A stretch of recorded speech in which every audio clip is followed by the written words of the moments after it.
What's up everyone, this is Cher talking, welcome back to my channel. In today's video we'll be talking about even more news for the future update that brings double banners for SaGa Soul.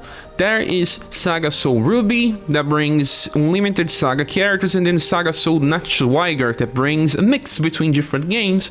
We have Natsuwager, Selma, Skya, and Bertrand. They were all buffed. We'll be talking about the buffs, but this is still not a review. I'm here to bring news to you guys. We also got a data download that brought some information that we already have on the game. The first one is that we'll be getting a rerun banner. People call this a Bottomless banner, so let's call it like this.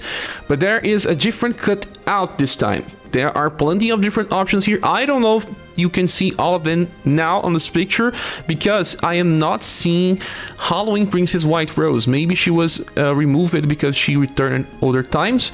But there is Global Accent Press here. There is Leon. There is Christmas Rupina. There is Bione. There is Shira.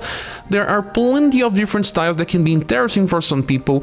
And first of all, this is just like the last version of the Bottomless banner, where you have one pool that spends like 5,000 jewels, but you get a ticket where you can exchange one of the styles right after. So you have 4 different PDs here.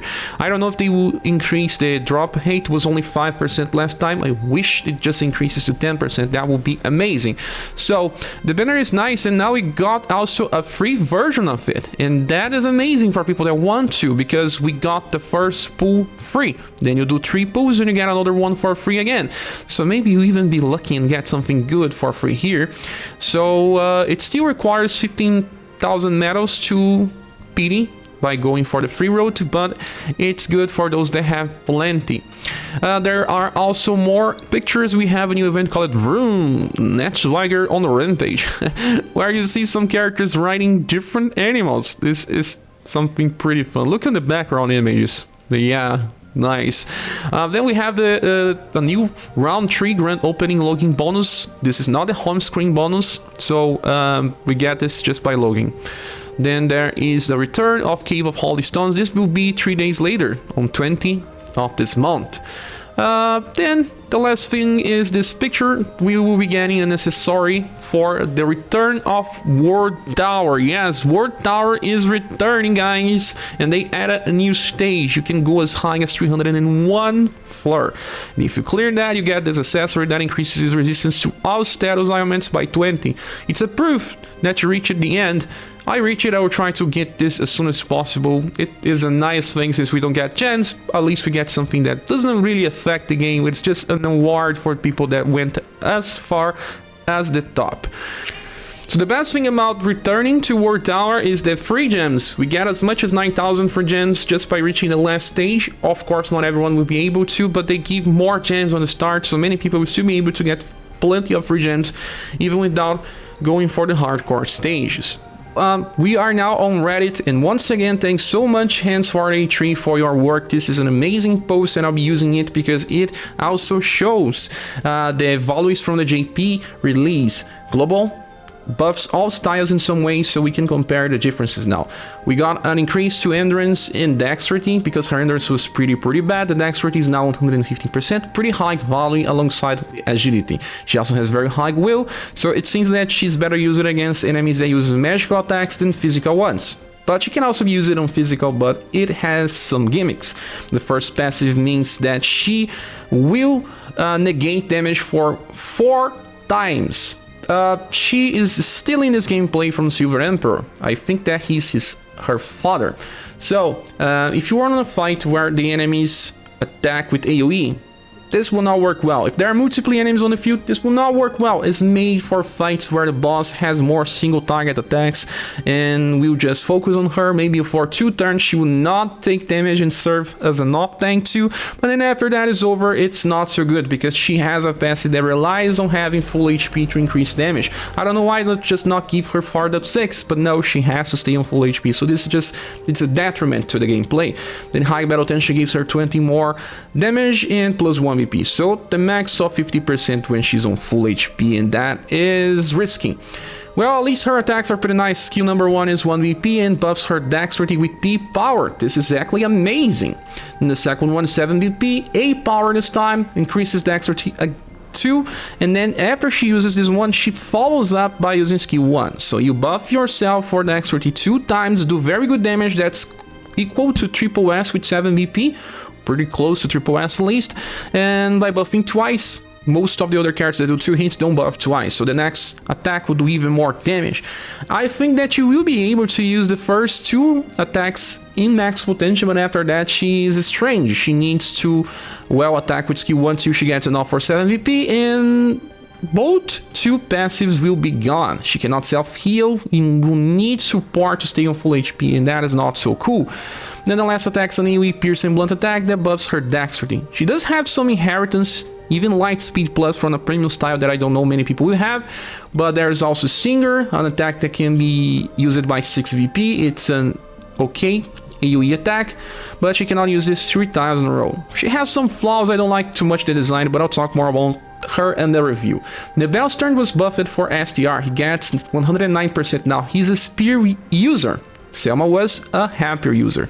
The status distribution here not amazing as Iskander, but he tries to steal Thunder of him as well. But he goes for pierce damage. Gets an average values for endurance and will, agility a little higher than the average, but that's it. His dexterity is pretty normal. And this is a character that buffs STR and will every turn by 15%. That is very similar to Iskander, but only one buff. He has a passive number 2 that increases damage by 20% and plus 2 BP on start of battle. Alongside Fired Up 6, we get as much as 50% at all times, instead of just going for what Selma does.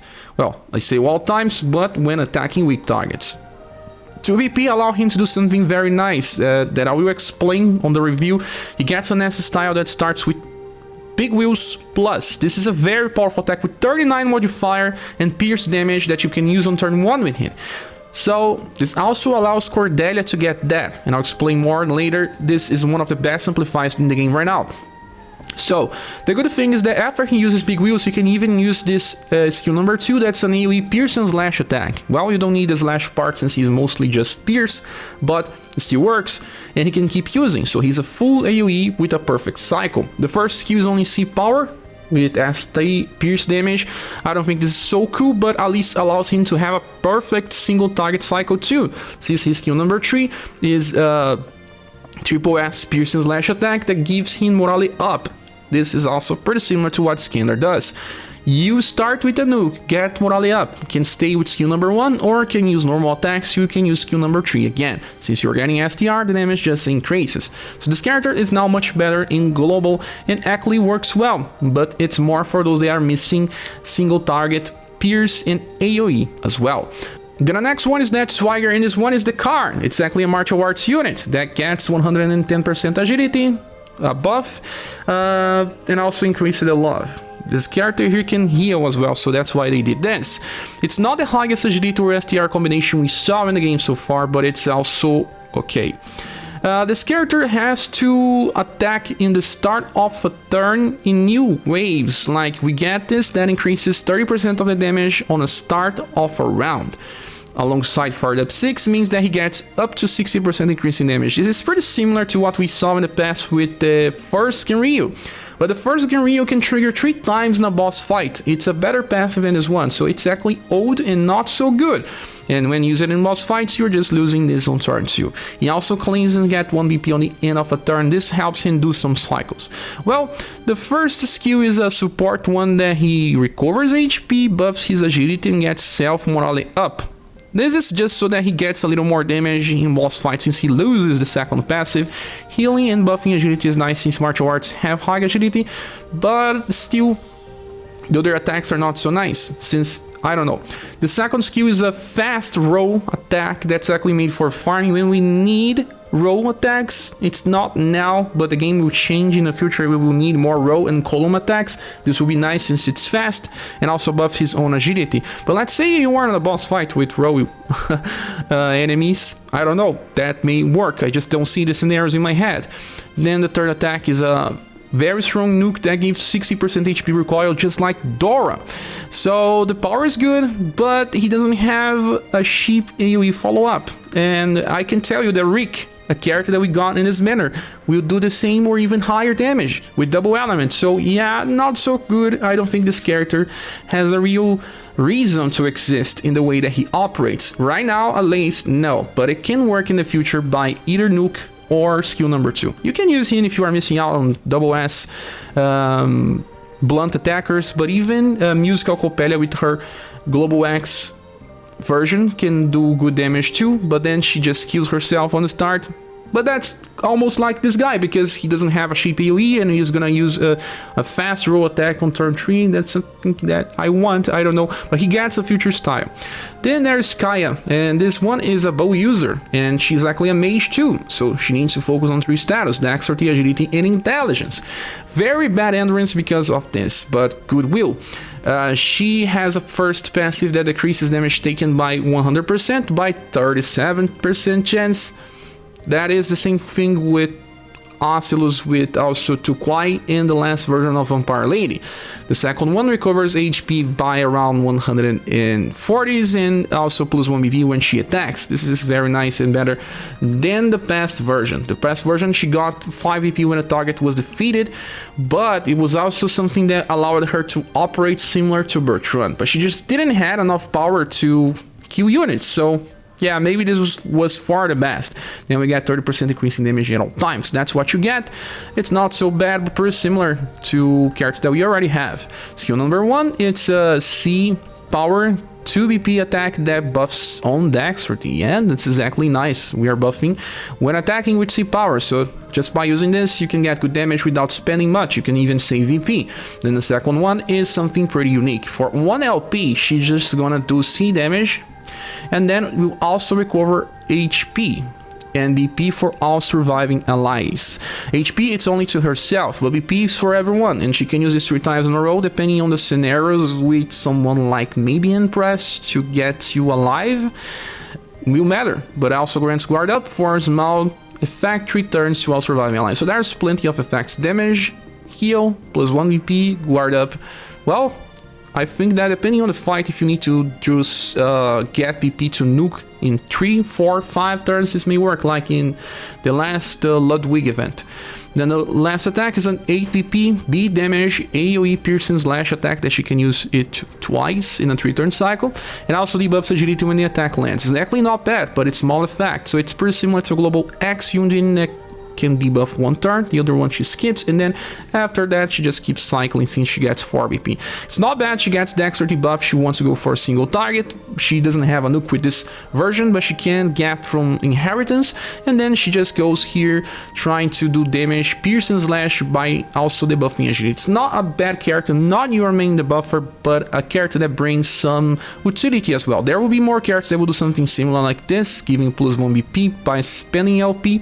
She's the first one and maybe valuable for some people. With that said, these are the last characters. I'll be making a review, and this review will compare these characters to other ones we got in the game to kind of showcase if you need or not summon for them, what are the best options. So thanks so much for watching this video. In like 4 to 5 hours I'll have the first review, and the other one a little before the game resets, if everything goes according to plan. But I hope to see you soon in the next video. Bye.